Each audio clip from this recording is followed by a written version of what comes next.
Okay. Welcome to the Oregon League of Conservation Voters' first ever Youth Roundtable discussion. Thank you for joining us. A quick announcement before we get started. This meeting is being recorded, just letting you know. I'm Oishiki Nag. I'll be a junior at Tigard High School, and I'm a youth intern at OLCV. I'll be one of your MCs today. All right, and I'm Sophia Jaiswal. I recently graduated from Lincoln High School, and I'm also a youth intern at OLCV, and will be your other MC today. In a few minutes, we'll be selecting questions for our legislator panel from the chat. So if you have a question you'd like to ask, feel free to put it in the chat now.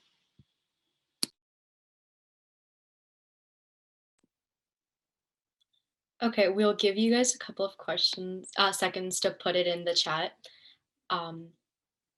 Let me know how that goes.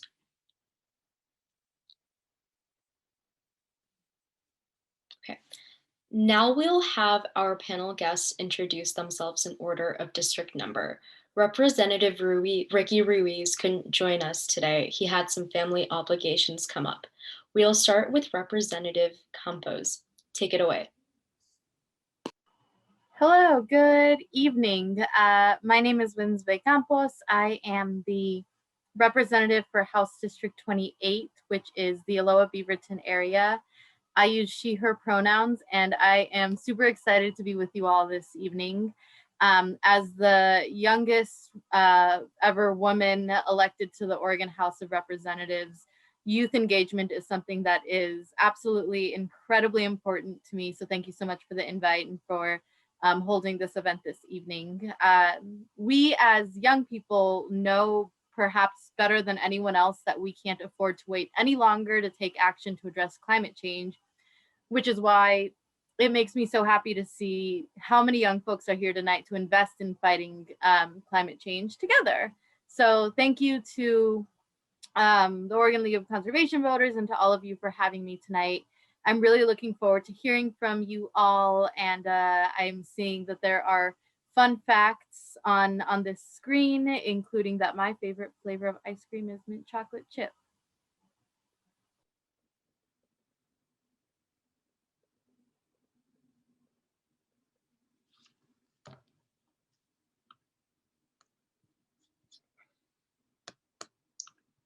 All right, and I believe we'll have Representative Graber go next.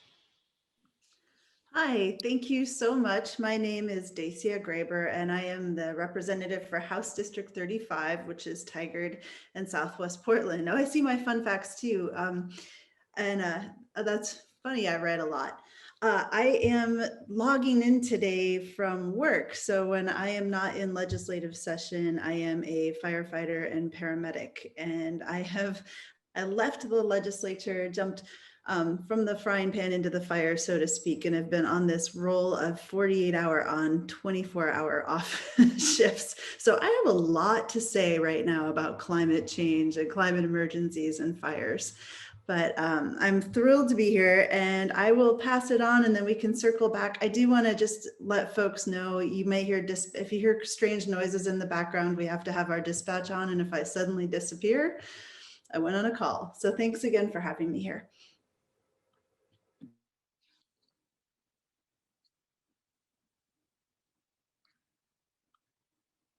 Thank you. Would Representative Pham like to go next? I don't think she's here yet. It doesn't look like she's here yet. So we can keep going and jump back to her.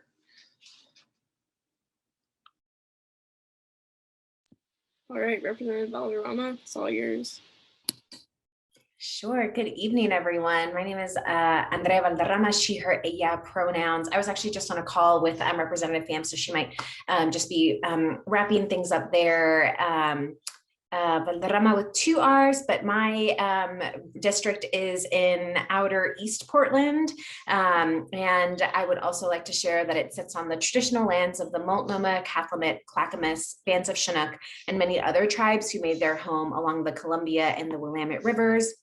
I have the honor of serving on 4 different committees: House General Government, Energy and Environment, Revenue, and Joint Committee on Tax Expenditures. I went to Willamette High School in the Bethel School District in West Eugene. And I am really excited to serve in the legislature. I think I'm now maybe 5 months in, so I just started mid-session, and I came in as an advocate. I have an organizing background. That's where I really cut my teeth working on things like student rights, workers' rights, and so built out with coalition so many items centered in my own values of economic justice, things like public and community safety, economic prosperity, education, democracy related items, environmental items, housing, health and wellness. And then my favorite ice cream actually is mochi. I love mochi. The green tea one is the best, but there's so many different options. And that's a little bit about me. Thank you so much for having me. All right, perfect. Thank you so much to our panelists for joining us today. Sounds like everyone's really excited to be able to speak with you and discuss climate change with you. And I'll kick us off with the first questions. But just first a reminder to our audience that right after this, we will be taking audience questions. So I see that Representative Pham just joined, so I'll actually stop there and let her introduce herself. Hi, everyone. I'll be brief since I know that we want to hop into the presentations and the Q&A. Most importantly, my favorite flavor of ice cream is salted caramel ice cream. Actually, yeah, sorbet too. And I represent Northeast and Southeast Portland. You can see all the neighborhoods. It's a really diverse district, kind of split into by 82nd Avenue. So some of the wealthiest neighborhoods, as well as some of the most marginalized and historically underserved communities. So I'm really excited to be here and talk about some of the key issues that I'm most interested and excited about working on, from climate justice and environmental justice to revenue reform. I feel like it's all connected. These are all really interconnected, and housing and preventing displacement is really core, since it's something that my district has really seen and struggled with a lot. And then I really want to change our transportation system. Again, it's connected to environmental justice, who has to bear the brunt of these impacts, and how we're going to address the climate crisis. So I'm excited to be here and dive more into these issues with all of you.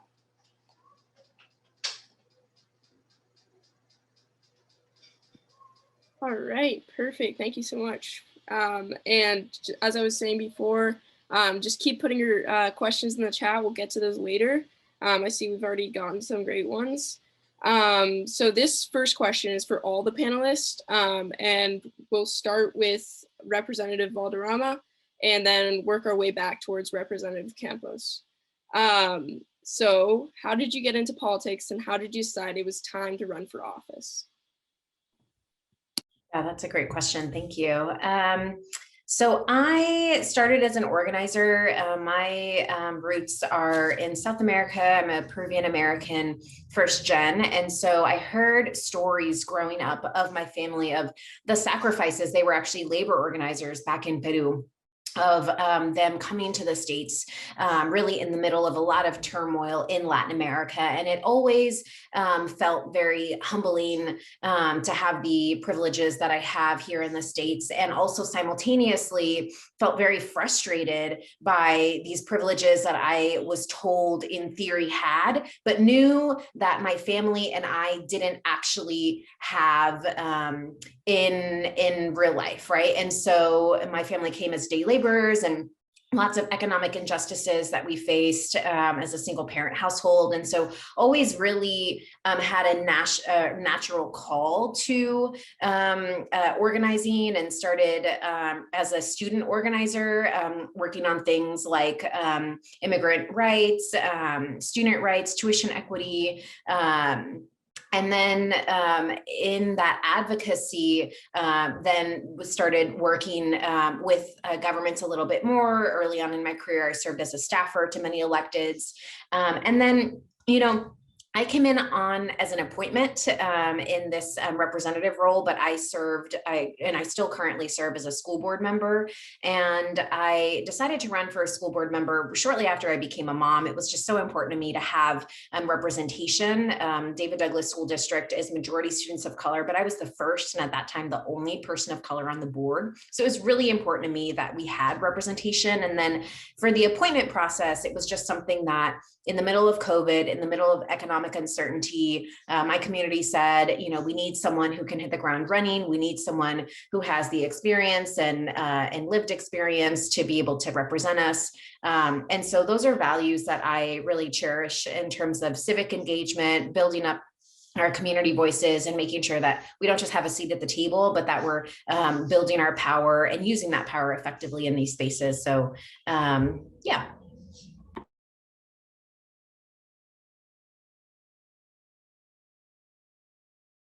All right, and I'll pass it off to Representative Pham. So similarly, I also started out as an organizer. I didn't really see myself, I don't see politics as separate from the political sphere, but I never imagined myself to be in this role. To be honest, I was really comfortable working with grassroots community groups and kind of just organizing on the outside, just doing popular education and trying to really build leaders from the grassroots. And I guess it was really just after many years of particularly working on climate justice issues and losing a lot of the time, I felt like, and I saw how powerful it is when you have somebody on the inside to work with and collaborate with so that you can, I mean, I don't believe that legislators, and now being on the inside, it's even more confirmed, legislators can act on their own, but I think it can be really powerful when we're working in concert together with really, you know, sharp inside outside strategies to make sure that we're holding elected officials accountable. So yeah, that's what I basically was asked to run right when the seat opened up, and I thought about all the things that I knew that we need to do, like for the health of our communities, for the health of surviving as a species. I think this moment really calls on all of us to really step up and stretch beyond what we're comfortable with. And so that's what got me to run for office.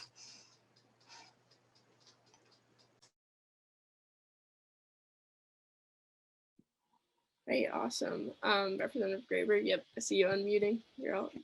Thanks. I'm laughing. I think one of my coworkers is printing something. So all sorts of random noises, good times. Like everyone you've heard from so far, I never 10 years ago thought I want to be a politician, or I'm going to be in politics, or I'm going to be a state legislator. It was something that sort of grew organically, like most of the other legislators on this call, with community advocacy and organizing. So I was very active in my union. That I work in a field where it's less than 4% women nationally.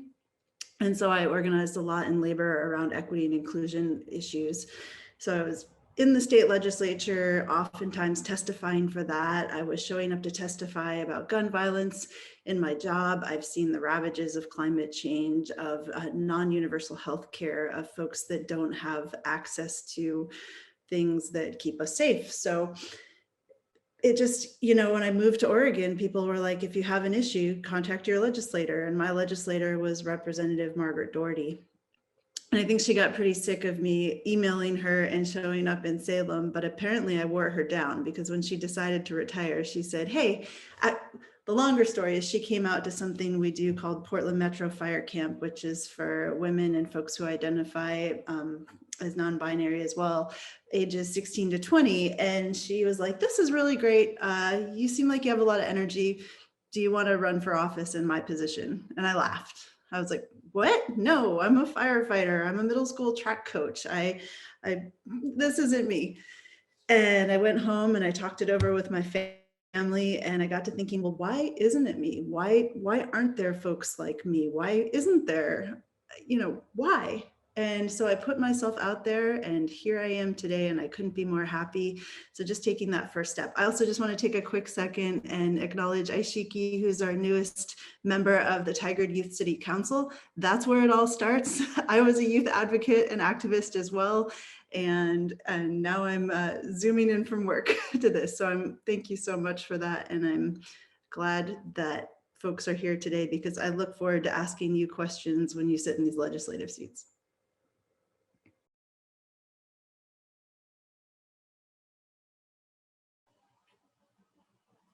Is that me next? Cool. So I actually am going to stray from what has been said and share that I in high school decided that I wanted to go into politics. Actually, when I was 10, I decided that I wanted to be a lawyer, specifically go into immigration law. I am the daughter of immigrants and have seen the way in which the immigration system in this country is in major need of reform. And so at 10 years old, I was like, this is what I want to do. And then I, in high school, had a teacher that inspired the political interest in me, but it wasn't a very big leap to say, hey, I'm interested in the legal field, to hey, I'm interested in the political field. So I went to Pacific University, where I majored in political science and got involved with my College Democrats chapter, which ended up just opening up a lot of opportunities for me, which I jumped at eagerly. Was able to do some internships, was able to work for a few political organizations, run a couple of campaigns, serve on the executive board of the Washington County Democrats as first the Young Democrats chair, and then later the Latinx Outreach chair. And I did that for about 5 years. So I was pretty involved in the political world already. I actually had decided to, back in, so I announced running 2019. I think in 2018, beginning of 2018, decided I needed to take a step away from politics because I was feeling a little jaded. That did not last very long, clearly. So I was pulled back in, but I hadn't really thought that at 20, when I decided to run, I was 23 years old. Had not really thought that at 23 years old I was going to be making a decision to run for state representative. But at the time, I worked as a case manager, or I still work as a case manager for a transitional housing program. And I recognize a number of you, and I know some folks have heard the story, but essentially, I got tired and angry and frustrated hearing about all of the struggles that folks face, the injustices, the lack of resources and solutions available for folks who work 40 hours plus each week and are barely making it by.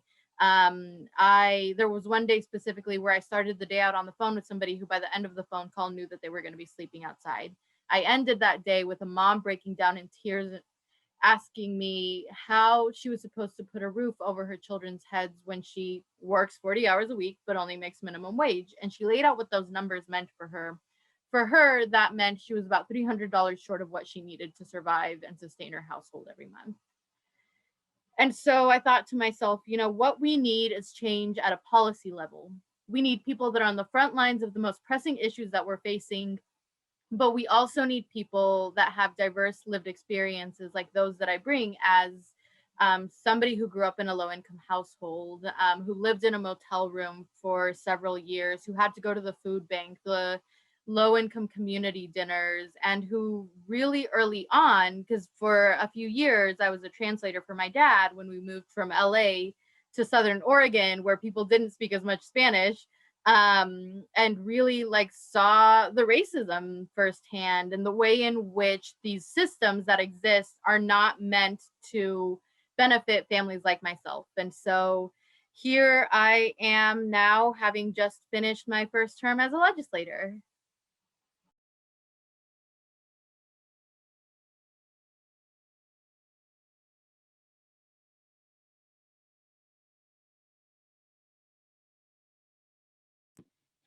Great. Thank you for those responses. We're opening it up for audience questions. Our first question is from, sorry, I'm trying to pull up the questions. They are buried in the chat. Correct me if I'm wrong, Teresa Mai. In the past year, we have seen climate change exacerbate the current extinction crisis. This is especially concerning for endangered species like salmon that hold cultural, spiritual importance as first foods for indigenous tribes. As legislators, what are you interested in doing in order to protect our wildlife?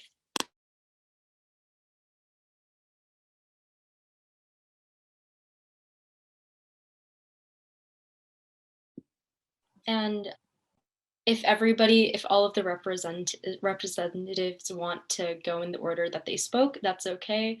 Or yeah, it's kind of an open field right now. Sure, I'm happy to start unless wants to take it. Okay. Yeah, I would say this is an area that I'm still learning about and would love to continue to explore ways that we can protect and preserve our wildlife. I grew up in the city, and also here in Outer East Portland is more of a urban setting. One of the bills that I was really interested to support in the session was a bill to ban coyote killing contests, which was actually a pretty horrifying game that some folks do. And I am pretty fortunate that we were able to provide some policy to not only ban what a terrible practice this is, but also lift up the importance of really all wildlife and all life as being vital and essential, and to really focus on non-lethal ways of supporting livestock or raising livestock, or really being in community with all other living beings. I actually just got back from Yellowstone a couple of weeks ago, or last week, and learned actually randomly a little bit more about coyote and all of the different wildlife, and really the indigenous practices that go around with how we can better support and lift up all other life around us. And so it's certainly something that I am very interested in continuing to lift up, whether it's, as part of the Energy and Environment Committee or in other ways. But yeah, that's just kind of what comes to mind at the moment. Cool. Yeah, I would agree that these are really, the agriculture and forestry committees are where this is, I think of in particular, the ones who cover natural resources that have the most impact on salmon. But it's also interconnected, right? So whenever we're developing the bill for 100% clean energy, the question about hydropower comes in, right? Because that's considered clean. It's renewable and it doesn't emit explicitly greenhouse gas emissions, but when we think about the devastation that it's caused for salmon as well as for tribal communities, we really have to think holistically when we think about what we mean by transitioning to 100% clean energy. And is it truly just energy, even if it's clean? What are the impacts on tribes? What are the impacts on salmon? What are the impacts on the whole ecology? And that's why I just think it's really important that indigenous voices, tribal voices are really centered, and the voices of communities who've borne the brunt of both the climate crisis as well as just white supremacy and colonialism, which really is interconnected to this climate crisis that we're facing. Yeah, I'll let maybe Rep. Graber talk about some of the forestry issues, because I know that forestry also plays a big role in keeping the water cool for salmon, and that's not my level of expertise. Well, yeah, we can hit on that. I did want to speak to a specific part of that question, and that's salmon and salmon tribal sovereignty. we are looking right now at one of the most dangerous times for our salmon runs in the history of the state that we have. Given the heat wave we've had and the temperatures of the rivers, there's incredible die-off happening, not just in the Klamath Basin, but we're looking at that even in the Columbia River and other places that are normally salmon strongholds. So, and in a very immediate sense, I think to preserve what is left for, salmon feed our southern resident orca pods. They feed our tribal nations. That is there. I think that the state, and I'm not part of this policy, needs to put in restrictions on fishing. I'm an avid fisherwoman. I will come out and say that, but I'm a catch and release. I won't even be doing that this year because I think it stresses the fish. And I think that we need to take super immediate action on that. And then we need to be very aware, like Representative Pham said, with the fires that are burning. It's not so much during fire season that's the hazard to the fish. It's when we get the rainy season comes in and there's no root system. There's no sort of ground filtering happening, and you get all that ash and all that mud and slurry into the rivers, and it chokes out the oxygen. So really big complex problem, but in the immediacy, there needs to be a limit on commercial fishing, on sport fishing, and we need to take that very seriously. I could go on and on. I love ask me sometime, not on this meeting, about wolves. That's another whole thing. Wolves are sort of a capstone predator species for and how we take care of the wolves, I truly believe, is how we're going to end up taking care of each other in the long term. Rep. Campos?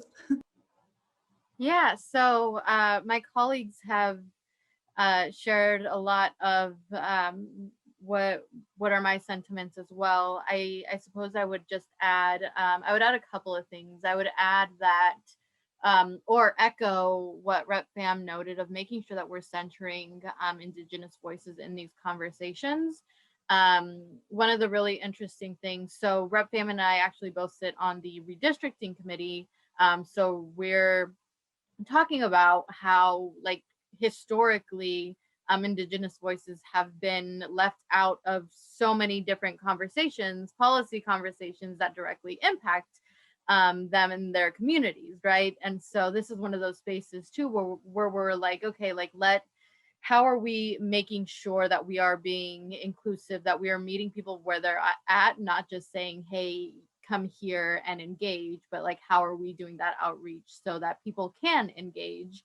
And then the other thing I would say, I think we're at a point in time, or not just I think, we are definitely at a point in time, we are past the point in time where we have to stop thinking about profits over our natural resources. And I think there was a really clear example of this last legislative session. And I'll mention this bill because from what we have heard, it is a bill that is going to be pretty top of mind for us in the short session around the stuff going on with water sports boats on the Willamette River.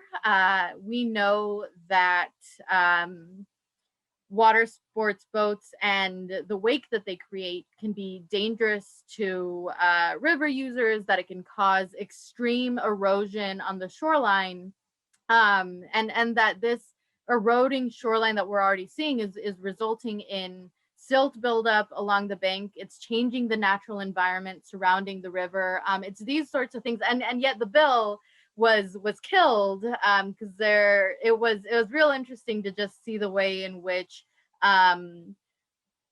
folks that like sell these that profit off of these sports came in and really advocated against it. And so I think this is just like a small example of things that we see across the state, across the country, of not taking into account our natural resources and thinking instead like, hey, where can we make money? So lots to be done.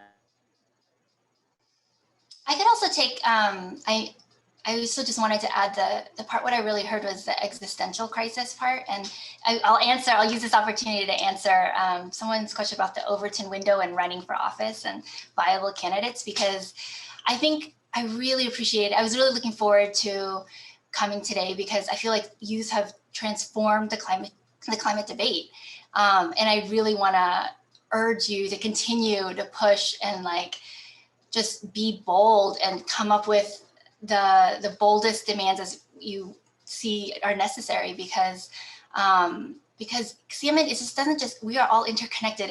If salmon die off, and extinction is like, I can't even think about what it means, because it's just so overwhelming to think about the impacts on the bears that eat the salmon, that, you know, it means it will cascade throughout our entire ecosystem, including for human beings. And so I've been thinking about the Overton window a lot, and thinking about some of the assumptions I made even 5 years ago about, or even 2 years ago, about how much time we have and what kinds of policies would be acceptable are just constantly changing now. Like, and I think that we need to push beyond what we think of as previously viable candidates. And really, I wanted to encourage all of you and your friends and to really think about how do we not just ourselves run, but also build movements that can win and then push these demands. Because it's not about which one of us is holding this role, whether I'm, you know, we have to play all these different roles and movements.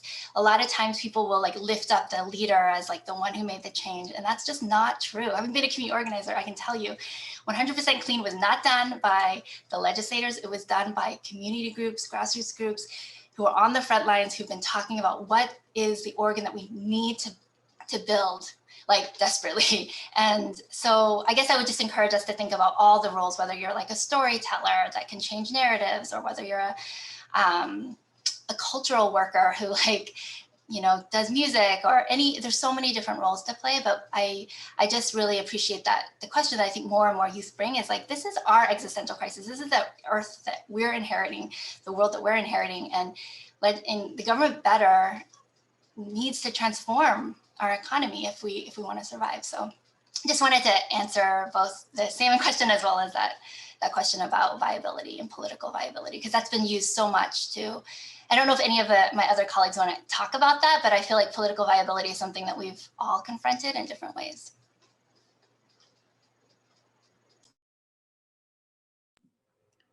I can jump in on that real quick, Rep. Fem. Thank you. The other thing about the Overton window is it's different in Portland than it is in Burns. So when we talk about candidate viability, but every time someone runs, regardless of where they are geographically, they are moving that perception, they are moving the needle a little bit. So just because you are a deeply dedicated environmentalist and you live in Burns doesn't mean that you shouldn't run, because you're bringing attention to those issues. It's just, you know, going into that with an open mind. The great equalizer is happening to us. It's happened over the last 2 years. It's, you know, I've been a firefighter for 20 years and I have never seen fires. I've never seen storms. I've never seen a pandemic like we're in right now. So I think it's very few people anymore who say, yeah, this isn't really a thing. You guys are just exaggerating. I mean, when we all across this state over the Labor Day fires were choking on smoke and the sun was blood red, there's no denying that. And I think even some of our most adamant climate deniers were like, okay, we have a problem, we need to take action. So the natural world is helping us push the Overton window, and it's terrifying. I promise I'll come up with something more optimistic before we leave. I mean, I do get a lot of hope from what the climate movement and the youth movement has really been able to accomplish in the space of, you know, just a year and a half. I mean, we have seen so many changes because of the Organizing Bend Sunrise and other movements. And yeah, so I get a lot of hope from seeing some of the policy changes that we have been able to win. I think I'll jump in here and add, you know, people want someone that they can believe in, someone that they see is passionate, that has their values in the right place. And certainly it looks differently to Rep. Graber's point of, you know, Burns versus like the Portland metro area. But we all, like, again, like it comes down to like, is this person that I'm seeing running, like, do do they believe in what they say? Have they invested in the community? Have they shown that they're willing to fight for different communities and for these issues? I will say I have moments in time where I laugh to myself about how progressive I am, and I'm like, can't believe people voted for me. And then, but it's nice because I ran on this progressive platform, which means when I vote for or introduce progressive things, I am doing what I said I was going to fight for, what I was going to do. So I think it's really important, you know, for folks when they run, that they know why they are running, what their values are, and who they are fighting for. I actually have, and that also keeps you going, like on the campaign trail. I have a piece of paper up on a cork board out in my living room that says, I think, almost exactly that. Also know who you are. That's important too. But so that I think is really important for folks. You know, don't be afraid to push the needle, to be ambitious, because sometimes folks, you know, aren't thinking like, hey, this is too ambitious, but rather what they have been waiting to see.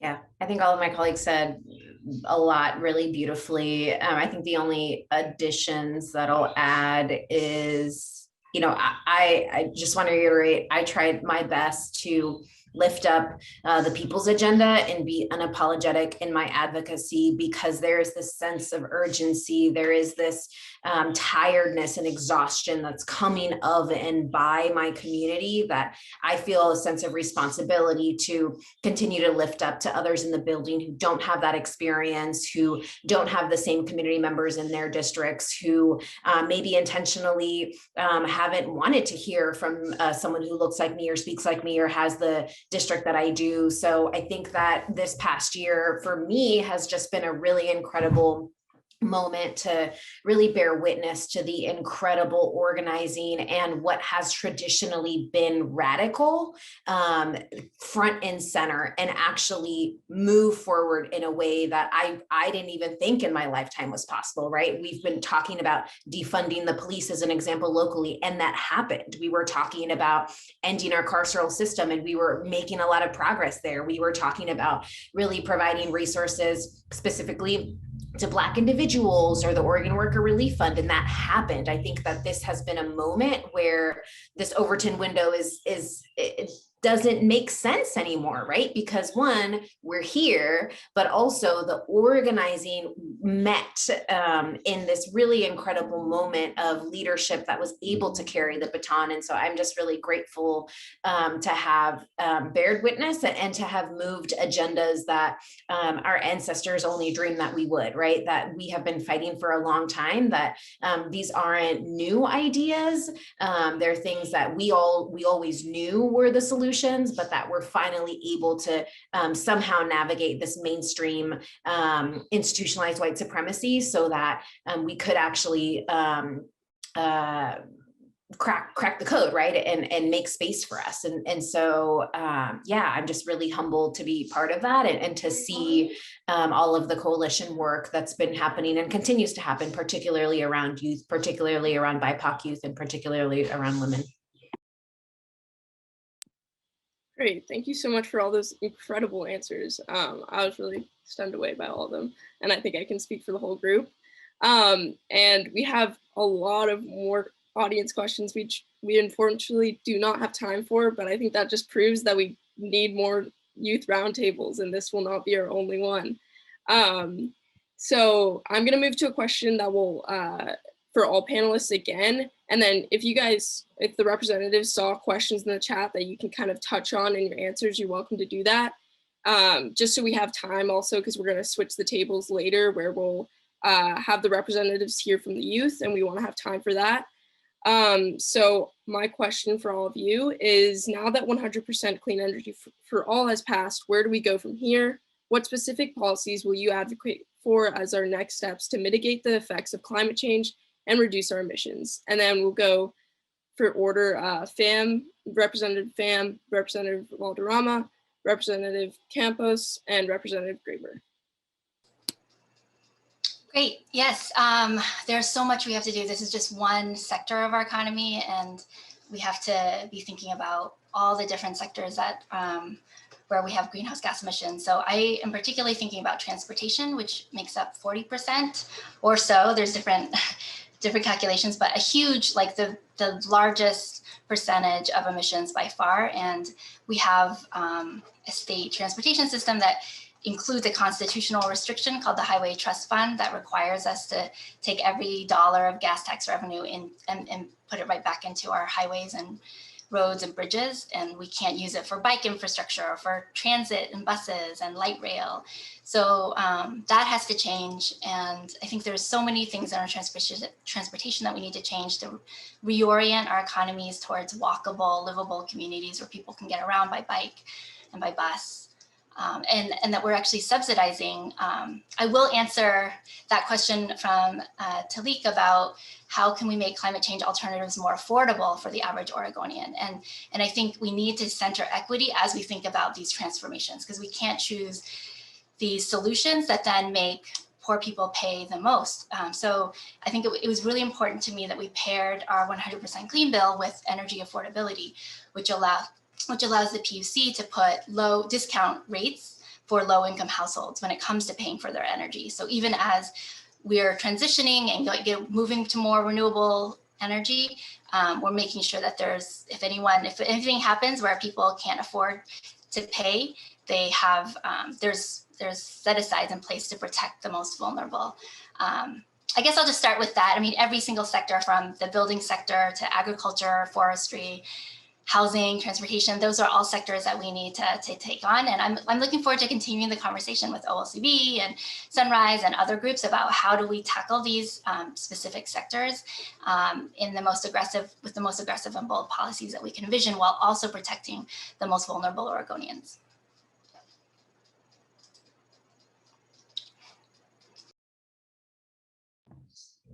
Was it me next? Got it.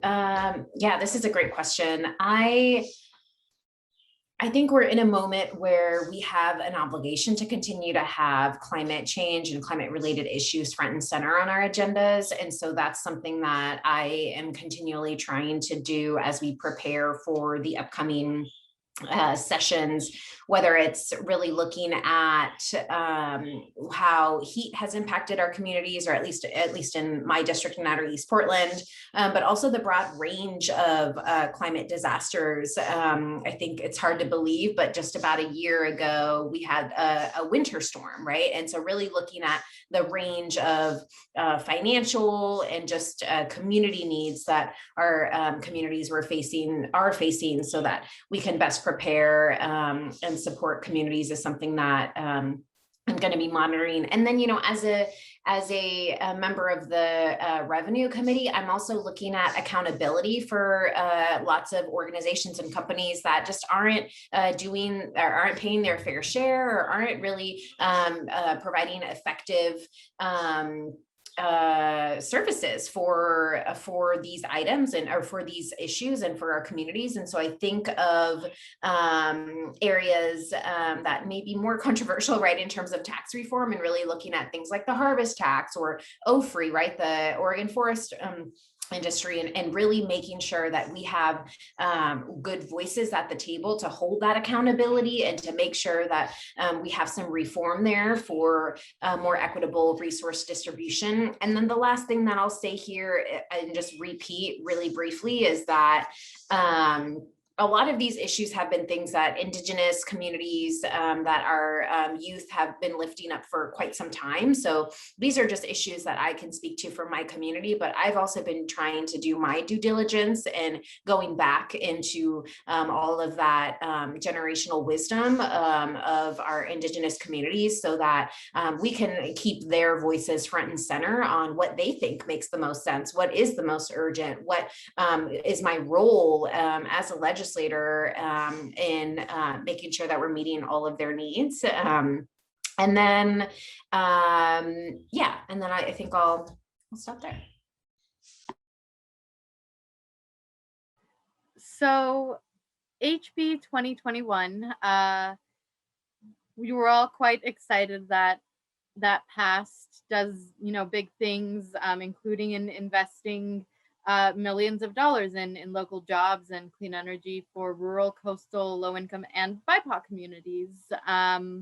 I think it's really important that we set this goal of 100% clean energy, but while we hold on to the excitement of 2021 and use it to fuel our work going forward, we also need to recognize that there's a lot to be done between now and 2040 to address climate change. So I think part of the work will be making sure we hold each other accountable to continuing to push hard for environmental justice issues and not to rest on the laurels of HB 2021. One of the things that I've noted about the legislature over the years is it's easy for folks to say, well, we just worked on that, so we're good for a while, which is so not the mentality we want, particularly on an issue like climate change. Specifically, in terms of some of the things that I think that we can do in the future, I think it's pretty clear after all of the conversations that we had around the 4th of July and the risk of fires that was just like terrifying, that we need to examine a permanent ban on fireworks. We would not be the first state that does this. It's, you know, we look back at some of the fires that have happened in the last, some of the most devastating fires that we've seen, and it's tragic to think, you know, that something like, you know, a small firework can cause such devastation to our natural resources. So it's something that a number of legislators are talking about introducing in an upcoming session. We've also been trying for a few sessions now to get a ban on coyote killing contests, which is something that was mentioned earlier. I think it's important we see that pass. I was saddened to see that the ban on polystyrene, I always mispronounce that, it's fine, didn't move forward this year, and I'd like to see that come back.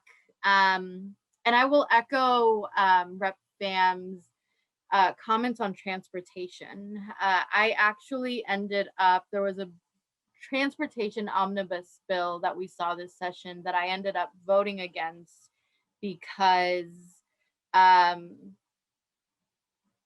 it's a large bill, addressed several things, was concerning to a couple of our goals when it comes to clean energy. But more than that, we cannot continue passing big infrastructure bills without addressing the greatest threat of our lifetime.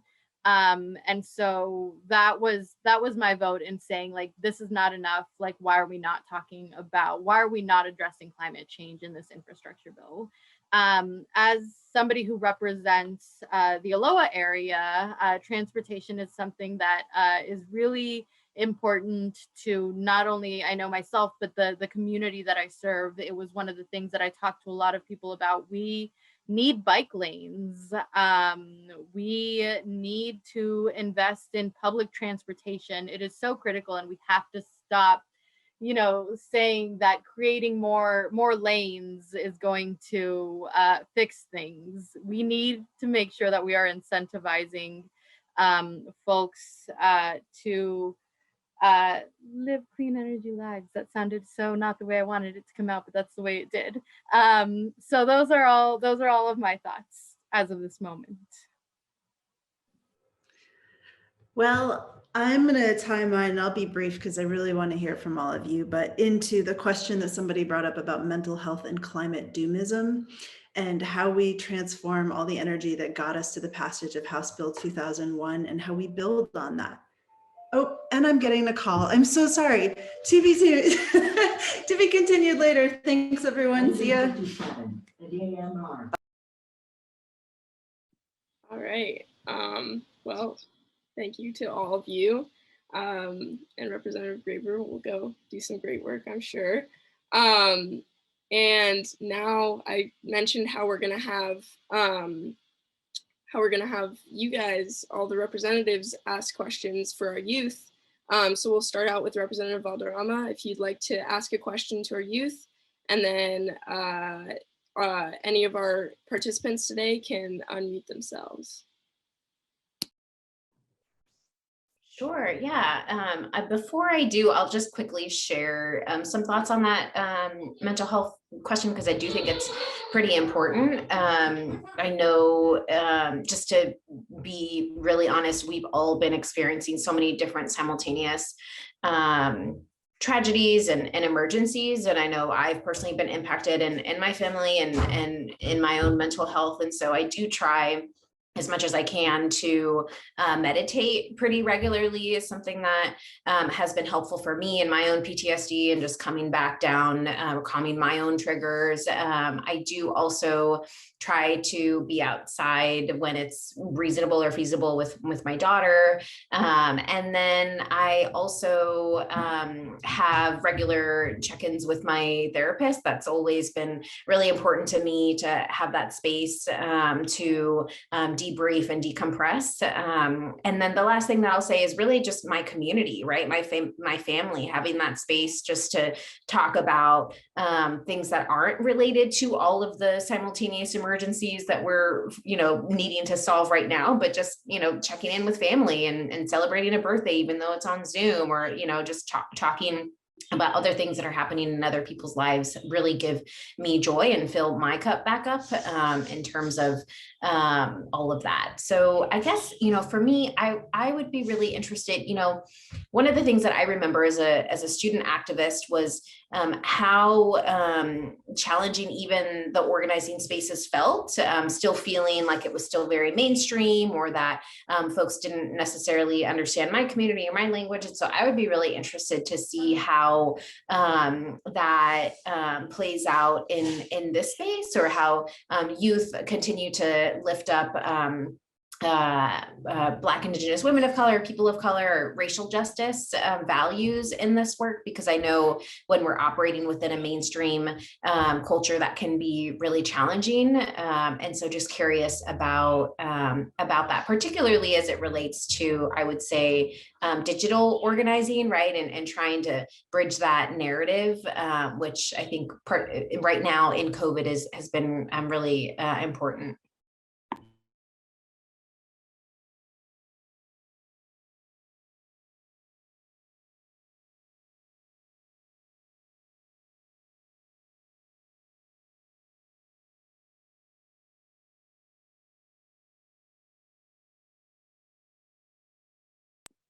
Are there any more questions directed towards the youth? I could jump in.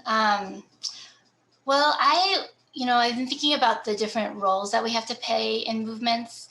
And I think this is connected to also self-care too, to make sure that we all feel like, community is so important. I always go back to community when it comes to both how we sustain ourselves, but also how we are going to be resilient in the face of all of these crises that we're facing. In a disaster, in the last heat wave, we saw that it was people who are isolated, who are living alone, who don't have those networks to check in on them, who are the most vulnerable. And so I guess I'm curious about what you do to kind of build community for yourselves, and what are the different roles that you see yourself playing in this movement? Because I really do want to reiterate, because I'm trying to push back against this narrative that the elected official is like the change maker, but what are the other roles or skills that you see youth playing that are, or see yourself playing in this movement for radical transformation that we need?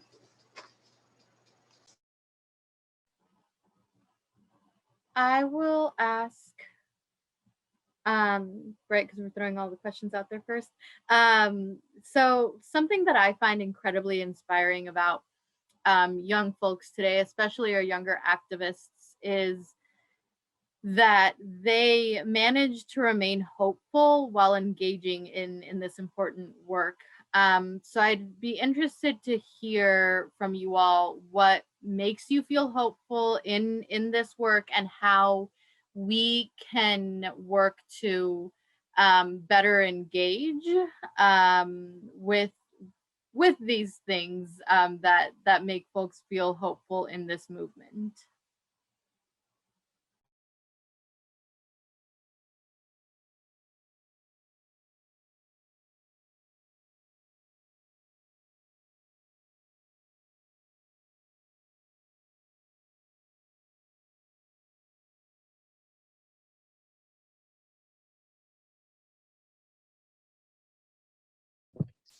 I have to say, I think hope is a little bit far between when it comes to the climate change movement pretty often.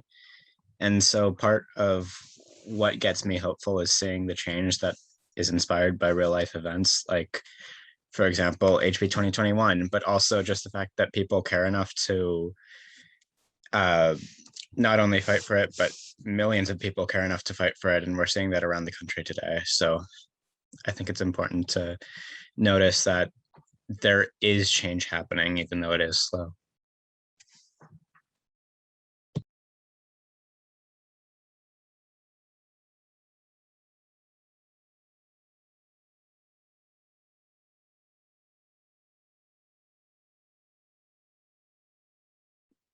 Really quickly, I can read the answers in the chat. Michelle said for the answer to Rep. Valderrama, I think in terms of digital organizing, it seems more effective to use mutual aid / grassroots methods of financially supporting BIPOC, i.e. sharing Venmo or GoFundMe pages directly rather than a large charity organization. And Teresa said at Representative Valderrama, from personal experience, I found that speaking up in traditional avenues such as committee public testimonies naturally make us stand out because we are the only ones who are young or BIPOC in this space, as unfortunate as it is. Thank you for sharing, and it was great to read them. And I'll just make a quick announcement that I know that all of our audience members had a lot more questions to ask our representatives, so we'll be sending those questions to our panelists today, and then hopefully they can give us some answers, and then we'll forward those emails to you. So we won't be completely left in the dark about those questions, and we will definitely, at least for myself, speaking on the behalf of the intern team, will be organizing another one of these because it's been really great. And yeah, I'll have Oishiki transition us unless anybody else would like to answer we have what is your favorite ice creams? Okay. I mean, I actually work in an ice cream store, so I like eat a lot of ice cream, but I'd have to say mine is like any like fruity ice cream, but like still creamy, like strawberry or like banana ice cream. Like that's really good in my opinion. I think coffee, anything coffee or dark chocolate related is my favorite. And yeah, these are really good answers. Okay, I'm going to slowly transition. This has been incredible. Let's make a quick screenshot. So everyone, if you feel comfortable, turn on your cameras and we will tell you more on how to stay involved. Tia, could you take the screenshot because mine's in speaker view? Oh yeah.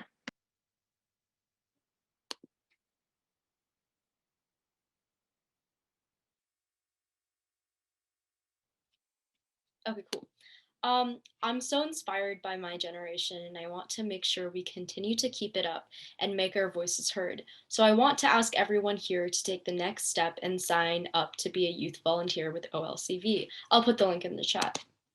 It takes 30 seconds and you can help plan events like this, volunteer on campaigns, meet with legislators, and more. Here is the link.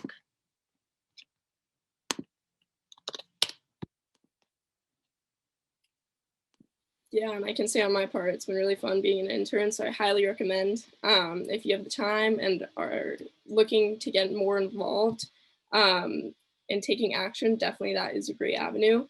And that's all the time we have for today. And I want to just like give a huge thank you to our panelists. Like your answers were all amazing. And I think, I mean, I saw someone ask if we can do more of these and I'm definitely asking the same. And thank you just to the rest of the OLCV intern team, Amanda, Ava, Michelle, and Sam.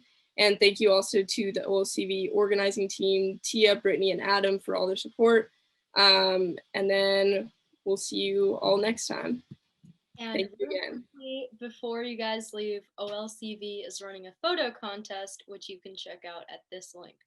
We'll be sure to include more detail on the follow-up email.